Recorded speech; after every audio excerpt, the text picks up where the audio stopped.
Hello.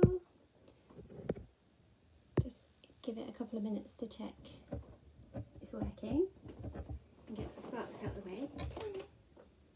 Come on the way. Oh.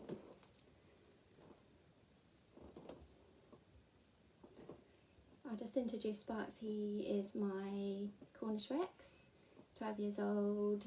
He's really annoying and nosy, so hopefully he won't cause too much havoc while we're having a chat. If you can hear me all right, and if it's working okay, if you can drop me and comment, that would be really useful, and then I'll be able to check that I can see them. I do have a long list of questions already, but if you do have any questions as we go, then do feel welcome to drop them in, and I try and answer them as we go. I imagine we'll run over half an hour just because we already have tons of questions, and it's quite a broad subject. We're covering inappropriate toileting and spraying, so obviously there's tons of questions about that. But yeah, if it runs over, then I don't mind. So let's just chat. Okay, cool. I think it's working. So we're covering toileting, inappropriate toileting and spraying. The main difference between the two, well, I say the main difference, there's tons of differences, but urine marking and inappropriate toileting are two separate issues. So inappropriate toileting will be just a regular wee or regular poo that's just done away from the places that we expect them to do it, so outside or in the litter tray, whatever is provided. And urine marking, oh, I knew he was going to be a pain. I wonder how many of them will still be up by the end. Urine marking is totally different, so they'll still have their normal wees out, wherever they're doing it, but then they'll spray urine as well, which is totally normal when it happens outside and in the garden, but is obviously a big problem for us when it happens inside, and is often a sign that the cat's unhappy, so it's a problem for them as well. So that's general, like a quick overview of the two differences. Generally, to know which one you're dealing with, it's normally the posture of the cat that shows you what's happening, and the way it's deposited. So spraying is normally where they will back up against a vertical surface and then spray the urine against the surface. And if they're urinating, they're normally sort of squatting down and just having a big wee on the floor. I'm going to get him down because as much as I want you guys to see him, he's really being a pain. Okay, so bear with me, I've got the questions here. They're coming in thick and fast, so I'll get through as many as I can. So one question is from Rachel, which says, what age do these behaviours usually start, and are the causes any different in the younger kitten? So for urine spraying, that normally starts at the earliest in line with like sexual maturity, so we're probably talking around the 6-month mark, but it's very rare in kittens. Well, in my experience anyway, it's much rarer in kittens than it is with older cats, generally because they are less territorial and they're sort of more easygoing. Like your average kitten is quite carefree when they're little, so they haven't got that territorial nature at that point that they're ready to defend themselves, or they feel like they need to sort of fortify their territory. So although it can happen around that time, it is normally a bit later. And inappropriate toileting, so if they're choosing to urinate away from the litter tray, that can happen at any age. And it could be, well, when they're little, what I would expect is that it's more likely to do with litter tray issues, and that they haven't formed that association yet, that, litter tray equals toilet. The facilities might not be suitable, so they might be too difficult for them to access. They might not like the litter that's in there. So those sort of things can happen even when they're tiny. Inappropriate urination is also caused by stress though. So again, I don't very often come across stressed kittens that urinate away from the litter tray. I'm sure it does happen, but where they're quite robust when they're little, it happens a lot less. It can happen when they're littler, and kittens, that's when they're in kittenhood, they form a preference for what sort of substrate they want to toilet on. So the problem here is that we're talking really little, so in that socialisation window between 2 and 8 weeks of old. So by the time you pick your kitten up at 12 weeks, or in some cases 8 weeks, that's already done. So when you go to view them or you go to pick them up, or however it happens, have a look at what they've been toileting on already and try to sort of use that at home as well. And if you see there's any wee patches or poo patches around outside the litter tray, that's a little bit of a warning that, this kitten might have a preference now for peeing on the carpet or in piles of washing, or anything that, you know, that could be around that they could potentially access and pee in. So yeah, that's something to be aware of. Hope that helps. Okay, so I have another question from Fran, or a few questions from Fran. I'm trying out a theory of scratching boxes in hotspot locations. Thoughts on if this is a good idea? So presumably you're talking about spraying, and I think that's a great idea, because what they're doing when they're spraying is obviously marking, and scratching is another form of marking. So when they're scratching, they've got scent glands in between their pads. So when they're scratching with the front paws, they're leaving a mark, as well as like the physical mark of scratching, like if it's on cardboard or a scratch post, that physical mark as well. In some cases, we'll tick that box and be like, okay, I've marked that area. It's been marked by a scratch. So they may have less needs to urine spray there. So quite often, if I'm treating a urine spraying case, it is thinking about what alternatives can we use that tick that box to say, okay, that side's marked, I can go elsewhere now, and sort of bring down that desperate need to spray everywhere. So yeah, that's good. That's a good idea. So yeah, scratch posts are a good idea, but also beds as well. They serve as quite good markers, if you like, because the cat slept in them. So they smell familiar and they smell safe and comfortable. So that's what the cats are trying to do when they're spraying. They're trying to make their environment feel safe and comfortable. So yeah, beds and scratch posts can do that job. Also interested if there's been any study looking at how many cats actually do spray inside. I don't know, to be honest. That's bad, isn't it? But I haven't been keeping up with the latest research, but I do realise that cat behaviour is very far behind in terms of research. So there's not those papers there, or a lot of them anyway. So if there is, it's going to be there's not going to be many of them. And I'm not sure myself how often it does happen. What I would say is it definitely happens more than we think. Because I think I've said before, like sometimes when people come to me to help and change the problem, it's been happening for years and years. So for all those years they've put up with that problem before they've sought help. So there must be owners out there that are still doing that and still putting up with the problem, hoping that it's going to stop, but it hasn't. So I would be interested in that research, or any research that anyone wants to do in that side of things. It would be so useful to have more research. But generally, in my experience, it's one of the most common problems I come across. So I expect it is happening quite a lot. Okay, another question from Fran.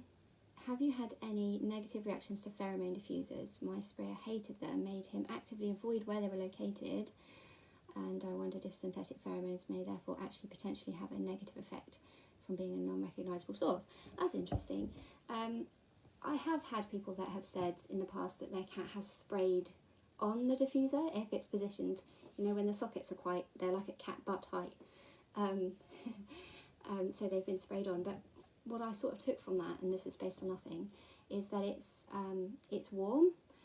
When you plug it in, it warms up, and I'm not sure whether the device smells different. So obviously the pheromones are being released and they're doing their job, but does the device actually smell funny? I'm not sure. But if your cat is, sensitive to something changing, or some cats do pee on things that do heat up, like radiators or toasters, kettles, because they do heat up and they make the spray smell more strong. So it could be the fact that if a cat is spraying on it, it could be because of that. It's obviously just speculating in every way. But I haven't had any cat that's like yours that has actually actively avoided going over there, or had an adverse reaction in any way. Most of the time, based on sort of owners reporting, the pheromones do a good job, even if they just help a little bit. And I think it's difficult for me because I see the worst cases. Like by the time people come to me, they're absolutely at their wits' end. So normally a pheromone diffuser doesn't normally sort of magically change things, but it can really help alongside behaviour modification too. So I'm pro Pheromone diffuser, but I think I've said this a million times that all cats are individuals. So if your cat is sensitive about that side of things, then perhaps you could use a different type of it, like a spray, or find a way to put it, like to hide it in some way or another if you can. Okay, hopefully that's helpful. Okay, a question from Laura. Cat sitter here. Many of my clients have issues with cats being indoors, so I'm looking forward to hearing tips. What are your thoughts on placing dry food bowls in areas that they pee as a deterrent? Oh, that's an interesting question too. So I have used this in the past, and I think I had another question that was quite similar down the line of someone asking me how to break the habit. They were worried that it's become like a habitual problem now, and how to break that habit. And I've used these sorts of deterrents to do that, to break that habit. But it doesn't work by itself. Like if you were to just put a bowl of food where the cat's been spraying, what will probably happen is they'll spray somewhere else, either right next to it or just in a different part of the house, because that underlying motivation is still there. They're still, if they're worried about cats outside, then they'll still be worried about those cats, but they may think, oh, I'm not going to pee there because there's food there, and I don't want pee by my food, so I'm going to pee elsewhere. So what we want to do is address that underlying motivation, and once we've done that, then put things in place to break the habit and to try and be like, oh, okay, I don't need to top up that mark anymore because there's food there, so I'm not going to do that anymore, and I don't have any motivation to start a new patch, if you like. So that's sort of what behaviour counsellor's job is. It's to sort of encompass everything and to make sure that it's not just a quick fix, that it is going to be a long-term successful treatment program for you. There's tons of other deterrents as well. Like, I'm sure if you Google, there's plenty that people have used. Orange peel, albus oil, there's tons of different things, and they all do the same sort of job. The idea of the food is that it becomes a feeding area rather than a spray area, but the use of the other ones is just that, you know, the cat won't want to go over near somewhere that smells horrible, or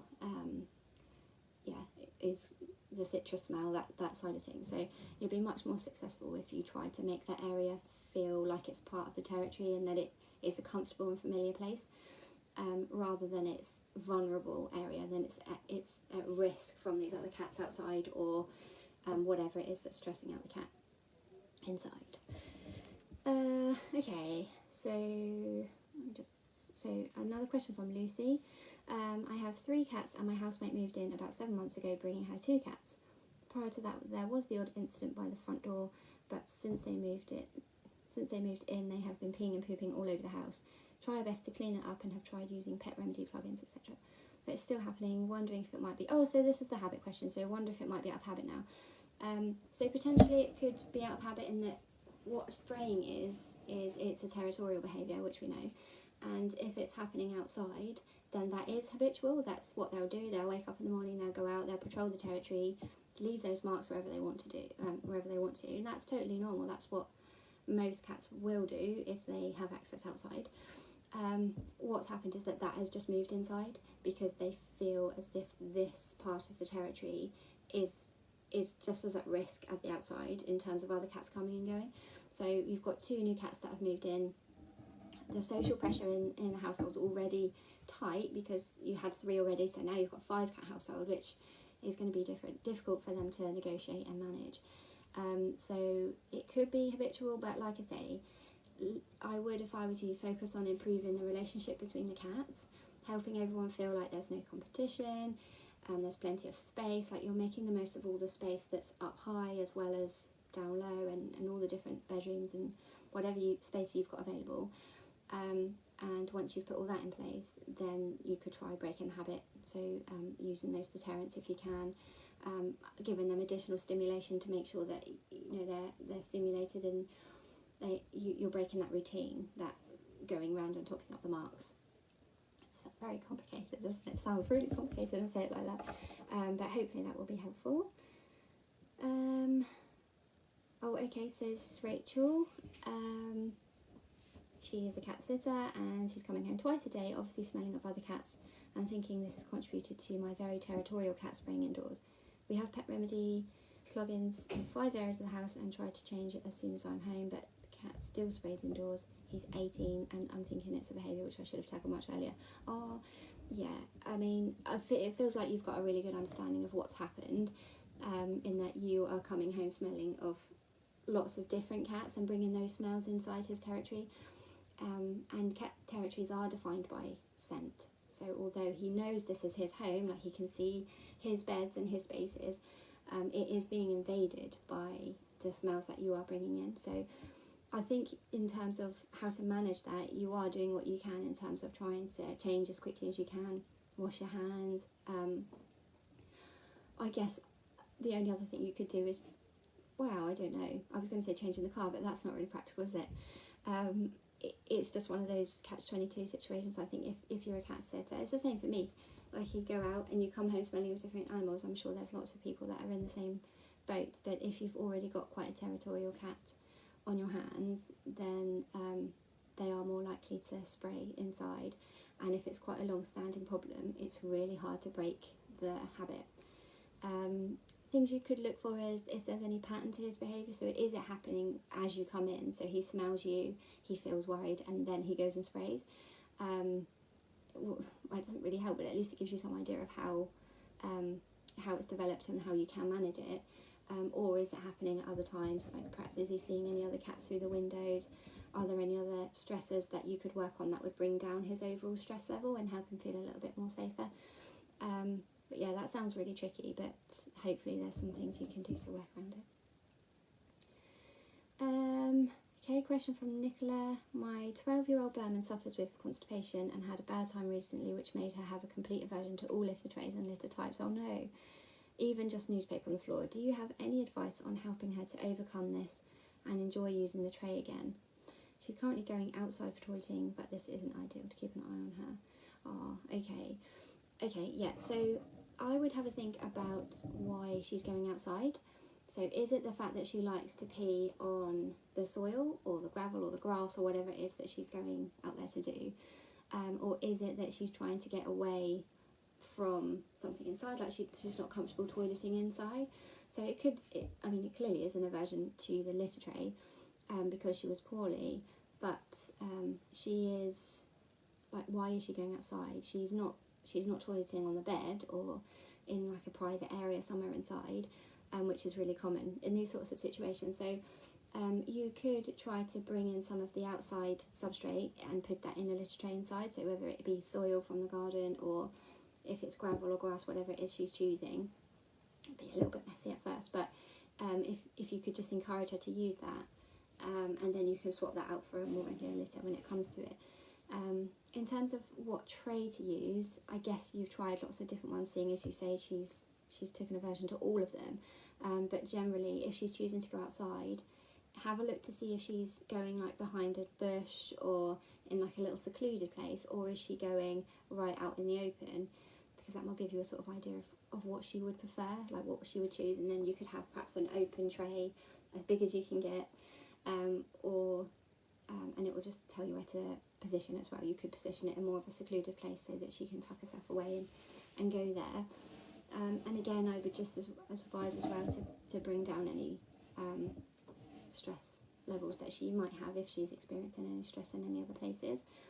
And sometimes it can be helpful to set up a totally new toileting area as well. Like, I'm not sure if you've tried that already, but if you place the litter tray in somewhere totally new, and see if she takes to that. So just so that she's not associating the location with that unpleasant feeling of being constipated and feeling rubbish, and it's not having to go outside, and she is right there inside. But to be fair, some cats do prefer to go outside, which is nuts because the amount of people that want their cat to go outside and they don't.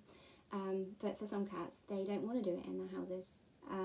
They want to do it outside, normally in the neighbour's garden, which is really annoying. But so it could be the fact that she just wants to go out there.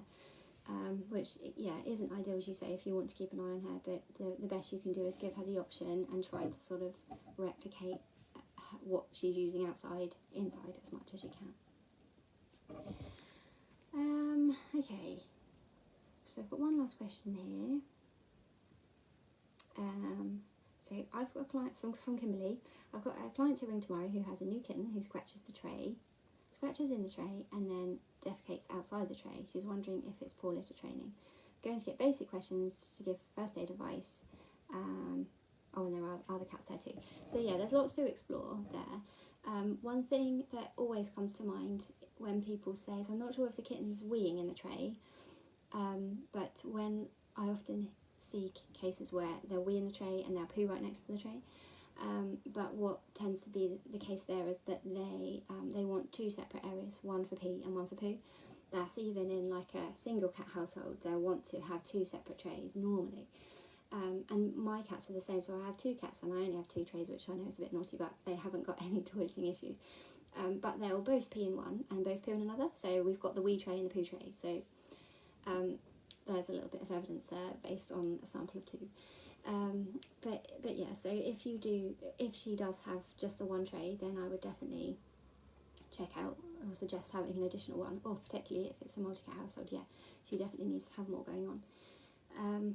Also, I would say that, this is just from my observations as well, that when they're pooing, they do more digging than if it's a pee, so it needs to be kept clean, because if they won't want to dig around in it if there's already stuff in there, because obviously that's going to get their paws all like dirty and things. And if it's clumping and things, they're not going to be able to do that raking very well, because it's going to be full of lumps and stuff. So yeah, make sure she's got a really good cleaning regime. And I would be specific as well, because sometimes when you say to people, oh, are you cleaning it regularly? Like, yeah, every week. And you think, ugh, I mean every day. Like, so you need to be specific about how often to be cleaning it. And I would say every day for a cat that's fine and hasn't got any issues. So if your cat does have issues and is toileting outside the tray, then it may be twice a day that needs to be done. Some cats are super fussy and they only want to toilet in a clean tray, which, I mean, what a ball ache for us, but you can understand that, of course. Like, everyone, like, if you've been in it once, you wouldn't want to go in again until it was clean. And a telltale sign for that is the cats that appear when you're cleaning it. Like, they're there ready to be like, oh, good, as soon as it's clean, I'm going to jump straight in, as if they've been holding on and waiting, like, oh, I don't want to go in there because it's not clean enough. So they do give out these little clues. But yeah, there is, if it's a kitten, there is the risk that it hasn't been litter trained properly. But if the facilities are there and they're the right facilities, normally kittens take to litter training really well. It's quite rare to get a kitten now that's not already using the tray quite consistently. So it is something to explore with her. But I would just make sure the litter tray setup is ideal. And make sure that there's enough to go around, and all the trays need to be separated, because if it's a multi-cat household, she may be trying to get to the tray on occasion, and there might already be a cat in it, or there might be a cat blocking the way, or all these issues around litter trays. So just a lot of exploring to do there, but hopefully you can crack it. Okay, so that was all the questions that I had, but I've seen questions pop up and I'll have to go all the way back to find them. So bear with me a moment while I just scroll and see if I can have any, if I can get them. Oh yeah, we've done that one, so that's good. Yeah, and that one, so that's cool. Hello everyone that's saying hi, that's kind. Hello Charlie. Okay. A foster young, oh, so it's from Wendy. So a foster young indoor male uses his boxes as normal, but has a habit of urinating once in a while in corners around the home. We're trying to understand why. Also trying CBD and meds. Okay, cool. So if it's once in a while, that would suggest to me that it's less to do with the litter trays, because he is using them sometimes. So he's not totally gone like, no, I'm not using that tray. That's definitely out of the question. So that would suggest to me that there is more stress involved than it being like a litter tray issue. So normally, if he's peeing, which I presume it is, rather than spraying up the wall, it's normally to do with either litter tray issues or stress, and the stress is either social stress or environmental stress. So that's sort of the route that I go down when we're speaking to someone, sort of eliminate these sort of factors. So I have a million questions for you, but generally I would have a think about if there's any social stress. So do you have other cats in the household that he's mixing with and sharing the tray with? How do they get on? Is there any tension between them at any time? If so, he might feel at certain times that he doesn't feel very comfortable going in the litter tray if the other cats are around, even if they look like they're not showing him any attention, because he could just be worried that they might pounce on him or watch him, or just make him feel uncomfortable while he's there. So he might think, oh, there's the tray, but not really happy with this situation, so I'll go and find a corner. Because he's going in the corner, that makes me think that it is something to do with him feeling vulnerable and not confident enough to use the tray, because it's quite a secret area to go right into the corner. So I would also think about any environmental stresses. So have you got anything happening at home that might be stressing him out, or outside? So it could be, it happens every day at 3 o'clock because that's when all the kids walk past the school, or the bin collection van comes along and it's noisy and it's worrying. Like today we had a helicopter fly over and it was flying around for ages, and I could see the cats looking, and I was thinking then, if they were to pee somewhere, then I could put it down to that. So you could have a look and sort of do like a bit of an audit around to see what sort of stresses are there and if you can bring any of them down. And it could be the fact that there could be lots of tiny things that are stacking up and pushing him over his threshold and saying, I can't cope with this anymore. So you need to work on bringing each of them down a little bit to bring him down below that threshold. So, okay, I can cope with that and that, when they're all quite low level, but he can't cope with them all at once and things.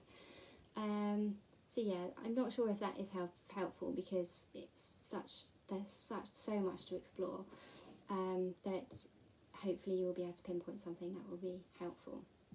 In terms of meds, I'm going to leave that because that's a vet issue, and if I would go down the vet, if I do go down the medication route with a client, then it is with the vets. Like we work together with that, and it's like, I feel like the cat needs some medication for this, what do you recommend? And we sort of work together with that. So I would suggest maybe doing that too to get the vet's advice. Okay, is there any other questions? What do you think the cat's motivation is when she is peeing on her owner while in bed? Oh, okay, that's interesting. Oh, okay. That's a really loaded question, isn't it? Because what lots of people do, and I'm sure that you don't feel like this, but a lot of people feel like that's on purpose, and that the cat is peeing on them in a protest, or because they're not happy with them, because they're cross at them in some sort of way. But I've never known that once to be the case. It's always to do with the bed, especially when you're in it, is a very safe place normally. It smells really familiar because it smells like you, and you probably smell like them if they're sitting on your lap and you're sharing the house and things. So it could be that they're looking to go in the safest place in the house. If they're feeling really stressed about something, that could be the reason why they do that. Also, the beds are they're often targeted as well because they can rake in the covers. So sometimes for cats that have developed a preference for going on clothes or piles of washing, it's so common because as they're kittens, or even when they're older, if there's no other suitable alternative, like if there's no litter tray because you want the cat to toilet outside, when they go onto this washing, they're like, oh, I can pad in this, I can rake it, I can pee, I can cover it over. So it could be that she has developed that sort of preference, and when you're in it, I guess it could be more or less easy to rake up rather than it being made and flat out. So there's lots of different reasons why she could explain that motivation. Also, they always tend to focus on the things that you cannot clean, and I think that is intentional, like not in a malicious way, but because that mark or that comforting smell of wee is going to last a lot longer if they do it on that mattress, because you're not getting it out of that mattress. And it's the same when they're urine spraying. They always tend to go for the wooden table legs or the wooden bedside tables, And I see to owners and they say, well, I'm never going to get the smell out of that because it's seeped in, it's soaked it up. And I bet the first time they went there, they were like, well, that was good. Like, that one's lasted ages. I'm going to go there again. So they do learn very quickly where the marks will be most useful. And I know we're talking about urinating, but sometimes that when they do wee, that can be comforting as well in a weird way, in that, you know, they're feeling stressed, they're feeling unhappy, and that smell is familiar and is safe and is comforting. So yeah, there could be an element of that to it too. Sorry, that's not no help at all, is it? But that's just my feelings on the case. Okay, from Wendy. My cat has peed in his water bowl a few times. What could be his motivation for this behaviour, please? He's neutered and is 10 years old when he did this. Oh, that's interesting. So I would want to know whether he's weed in it or sprayed in it. Well, it's really difficult to answer that one because I tend to put that down to cats. They have their quirks, which is my get out clause.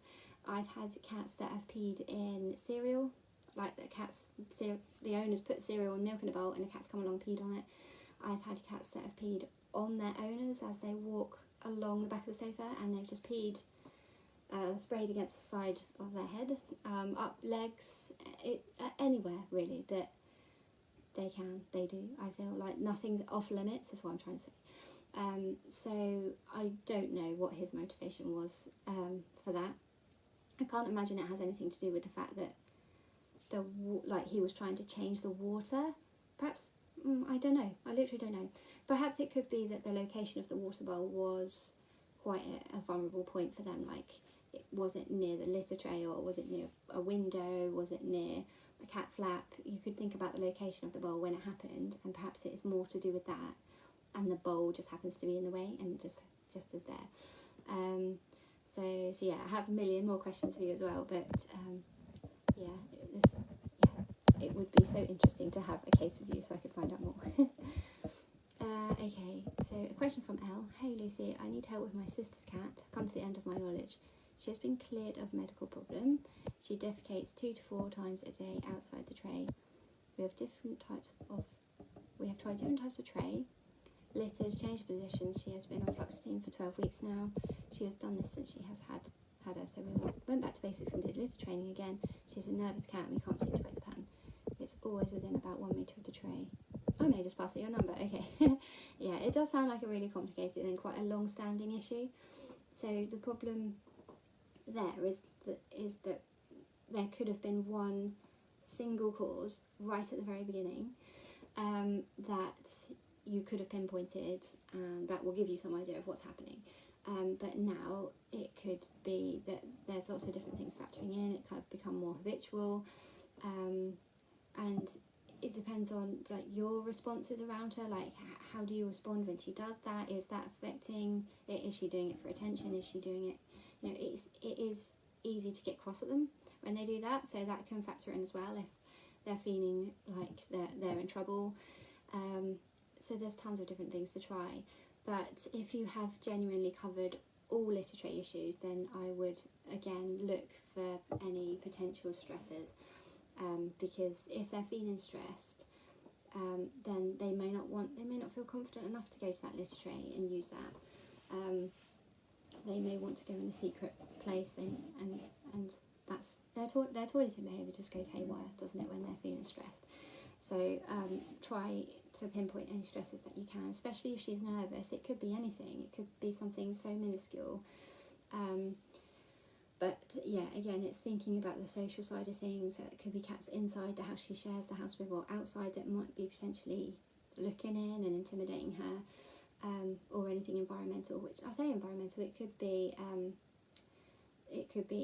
the way that we interact with them, although I guess that counts as social, doesn't it? But yeah, it's everything. It is the way that they're interacting with, what they experience day to day, and what sort of things they're worried about.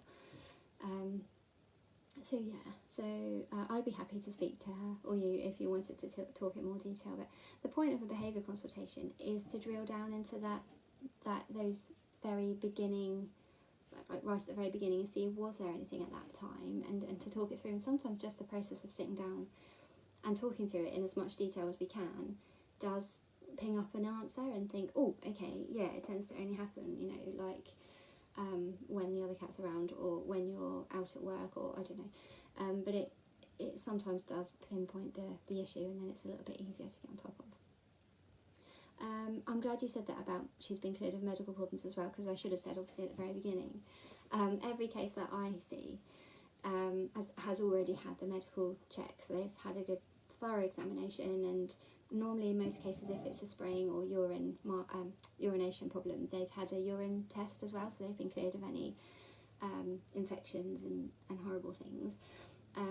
But today, for obviously everything we've spoken about, everyone needs to get checked by a vet if they're having problems with that, because loads of times there is something underlying it, and 9 times out of 10 the owners will say like, oh no, she's fit and healthy, but then they go along and then actually, oh okay, she did have cystitis or whatever else it could be. And the problem there is that cystitis is exacerbated or caused by stress, so it could be stress that's causing the urination problem, but then that can also lead on to cystitis, which makes the urination problem worse, and it's just a horrible big cycle. So anything medical needs to be either cleared off in that she's got a clean bill of health, off you go, or managed. So yes, she's got an infection, we're working on this, she's got pain relief, she's got whatever she needs, and then we can still look at the behavioural side of things and say, look, okay, is there anything we can address this side? So it is like a nice little partnership between the vets and the owners and us, to the behaviourists, to make sure we're encompassing it all and keeping the welfare of the cat as priority, because there's no point addressing a behaviour problem if there's a medical problem underlying it. That's really unethical, really, isn't it? Because that cat's not going to get well, and anything I'm going to advise is probably only going to make it worse. If I'm saying spend 10 minutes playing with your cat every day, she might not want to because she's feeling rubbish. So yeah, I just wanted to make sure I highlighted that, which I should have done at the beginning. Okay, I have no idea of the time. Let's see. Okay, I've run over a little bit, but I think maybe that potentially could be everything. Okay, so Kimberly's bit, I can always tell what she's about to do by the amount of scratching. So that was the spraying. Oh yes, okay. I'll find out her trace set up in the cleaning regime. Yeah, okay, that's all good. Yes, I'm glad that's helpful. Oh, that's another thing I should say as well. The cleaning is both of urination and spraying. The cleaning of these marks is absolutely essential to get right, because they will go back to top it up. So this confused me for years, it's the biological cleaners. So I have downstairs just a big box of biological washing powder for if my dog has any wheeze inside or whatever, because I know it's drilled in that will break down all the enzymes in the wee, and that will totally get rid of the smell. So yeah, just biological washing powder, hot water, soak up the wee, give it a scrub, and then that should break it all down. I think the enzymatic sprays as well, they do the same thing, I think, but that's normally what I recommend, is to use that biological cleaner. So that would be helpful.